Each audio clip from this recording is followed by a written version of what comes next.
Hey, welcome back to the channel. I know usually when you see me doing a video, especially when it comes to tips and tricks and repair, it's on the RV. But if you follow our channel, I fix everything around the house, especially if it can save myself and the family money. And one thing that's come up is our double oven right here. So, question for you, if you ever see the code on a GE oven that says F34, F35, I got something for you. So stay tuned, we'll get right to it. So it's a little different this time because I've already done the repair and didn't really think about making a repair video, but I thought about it when I did repair on the dishwasher, got a ton of views on that. And also when I fixed an item on the oven here, also received a ton of views and comments. So I thought, hey, maybe I can go back and actually show what I did and can save you some money on how to fix a common issue with these GE ovens. Now, what common issue am I talking about? An error code F34, F35, which happens on these dual ovens. What usually the cause of it is due to power surges. You get power surges, and we've had a ton of them out here in our development. Even though we have a whole house surge protector built into our panel, this constant on, off, and stuff when we're losing power can damage electronics, especially the control boards in these ovens. Now when it comes to error codes, the code I'm talking about is F34, F35. That is an over temperature or overheat issue with a control board. In other words, it's reading a temperature outside the range it's supposed to. When you get that code, nothing happens. Usually it starts beeping at you. You'll see F34 up here. Sometimes you can clear it by hitting oven light cancel and it'll turn off. And then an hour later it starts beeping at you again, you get the F34 code. The challenge is when that code shows up, you can't do anything in the oven. You can't use it. You can't use the timer. You can't do anything. It just shows an error code and it beeps at you, and it's very frustrating. So let's talk about how to fix that and save yourself some money. So the power's off. Now, before I actually take this panel off here, let's talk about the error codes. So if you see an F34, that means the upper oven control board has an issue. If you see F35, that means the lower oven control board has an issue.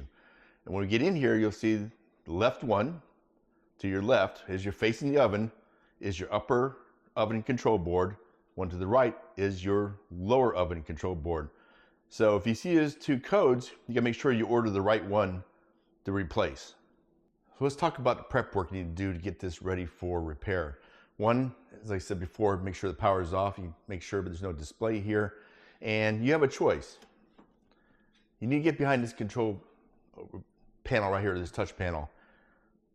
You can do it without taking off the oven door. Now you have a choice, you can take off the oven door. It's pretty easy to do, but I'm not going to do that because all I need to do is remove 2 screws to remove this panel, unplug it, and then have instant access to the control board. And what it takes is a T20 bit. There's 2 screws right here that you're going to remove, and that gets you inside the control area. So let's go ahead and do that now. I'm going to take this T20 bit. I'm going to remove the screw right here. And the interesting part about this is my daughter just made cookies about 2 hours ago. See, cookies. A little warm right now. Not that bad. I'm going to take out the screw T20. And let me work on this one right here, get this one out.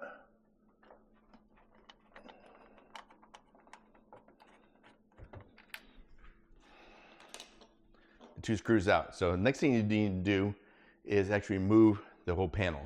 Now to remove the panel is pretty simple. You go lift up and you go pull out, just like this. And there's 2 tabs at the top. So you give this little bump here, it comes right off.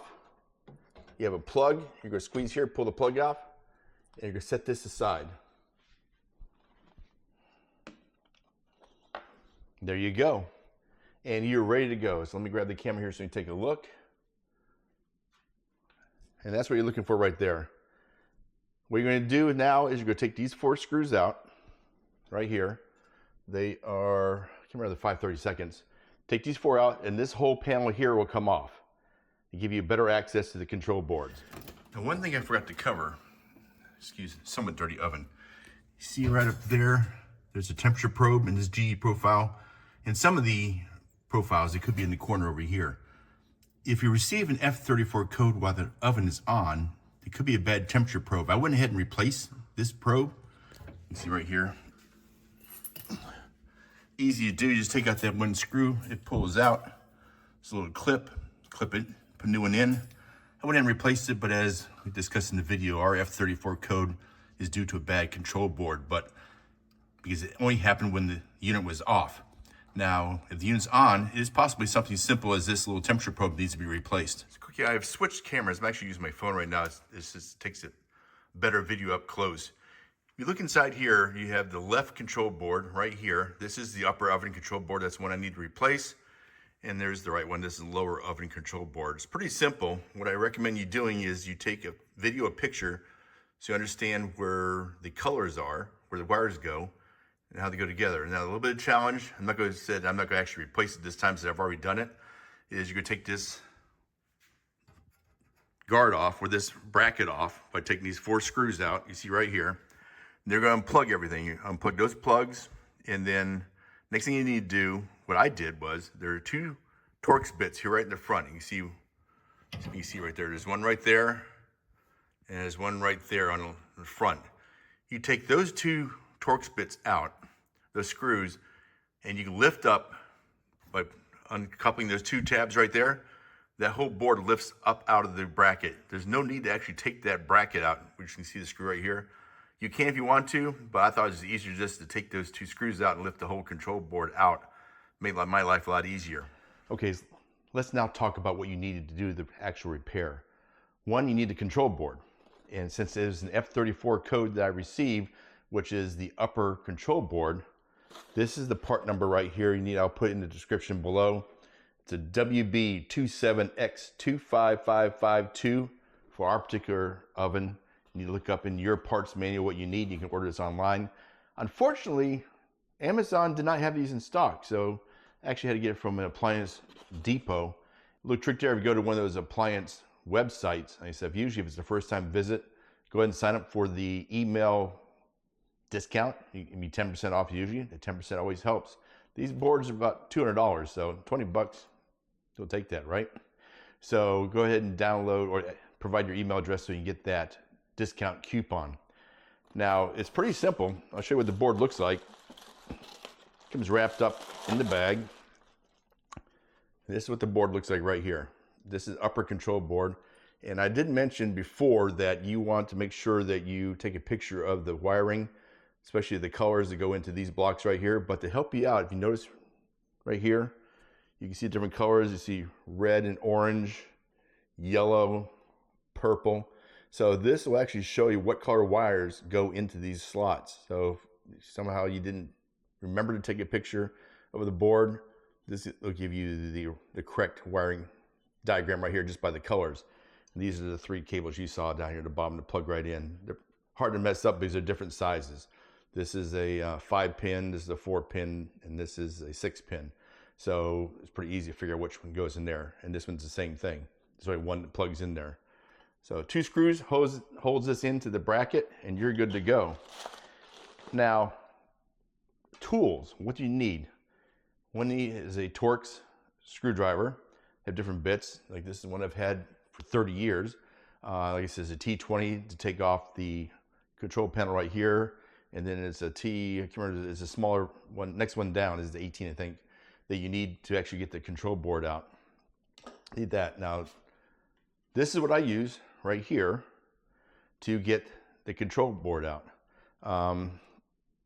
They have a different adapter right here. I'll put the adapter on here. This is a ratchet knob, and I'll put the Torx bit on here. I forgot to bring the right adapter in here. And I use this to unscrew those 2 screws. So it's a lot easier than trying to get a Torx bit screwdriver in there because this is not going to fit, but this will. So the other choice you could be is use one of these Torx bits with a adapter on a 1/4-inch drive ratchet, and that would get those 2 screws out and you're good to go. Okay, that's all the tools you need to make this repair. So, kind of bring it all together. Shut the power off. You're going to remove this panel. You take off the bracket. You're going to make sure, well, back up, make sure you order the right control board. Remove the control board, plug and play, put the new one in. Reverse steps, put it all back together again, and you are fixed and up and running. You pay cost for the control board, about $200 for the control board. Labor is on you. And you think about the cost nowadays, probably to have a tech come out, just even look at it and diagnose it, it's probably going to cost you $75 or more. And then if they don't have the control board, they have to order it. That's another return trip. And then the service charge, my guess, it could be $200-300, plus the part to fix something you can do on your own. So hopefully this video you found is useful and helpful. If you see a F34 or F35 code on your GE profile oven, this is something you can easily do yourself. Order the part, do the repair, and save yourself some money. Hope you enjoyed what you saw. We're Boken's Adventure, and we hope to see you out on the road.